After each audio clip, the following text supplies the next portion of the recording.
রাজনীতি করি যারা, এখনো কিন্তু লড়াই শেষ হয়নি। ফ্যাসিবাদের পতন হয়েছে, কিন্তু ফ্যাসিবাদও কি মারছে, অনেক সৃষ্টি করার চেষ্টা হচ্ছে। একটা সংকটকালীন সময় অন্তর্বর্তীকালীন সরকার তার যে গুরু দায়িত্ব তার পালনে কখনো কখনো ব্যর্থ হওয়ার উপক্রম হচ্ছে, যেটা আমাদেরকে এখনো পর্যন্ত আতঙ্কিত করে, যেটা আমাদেরকে এখনো পর্যন্ত দ্বিধা করে।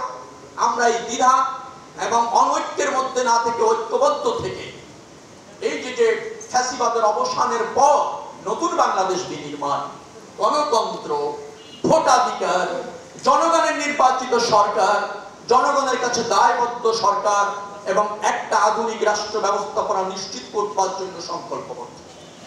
ধানমন্ডি থানা বিএনপি এবং তার অঙ্গ সংগঠনের নেতা কর্মীরা এখানে আছেন। শাহিনুর আপা একটা চমৎকার অনুষ্ঠানের আয়োজন করেছেন। আমরা জাতীয় কবিকে নিয়ে আলোচনা করছি, জাতীয় কবির দেশ এবং জাতির প্রতি কমিটমেন্ট নিয়ে জানার চেষ্টা করছি। এটা আমাদেরকে আগামী দিনের লড়াই আরো শানিত করবে এই প্রত্যাশা রাখছি। প্রিয় ভাইরা, আপনারা জানেন যে হাজার জীবনের বিনিময়ে একটা ফ্যাসিবাদী সরকারের অবসান ঘটানো সম্ভব ছিল, হয়েছে।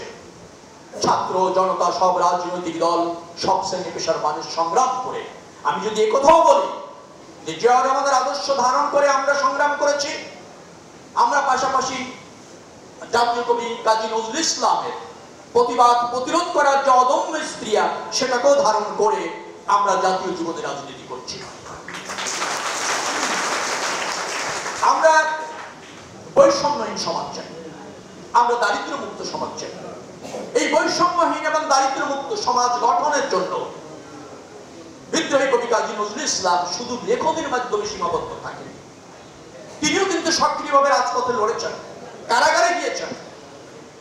এই উপমহাদেশকে আবারও বলছি সমৃদ্ধ করবার জন্য বৈদেশিক এবং আমলাতান্ত্রিক শাসন ব্যবস্থার থেকে বের করতে আনার জন্য। অতএব সেই সংগ্রাম এখনো আছে, আমরা পরিপূর্ণ মুক্ত হয়নি। বিদ্রোহী কবি কাজী নজরুল ইসলামের সব স্বপ্ন এখনো বাস্তবায়ন হয়নি।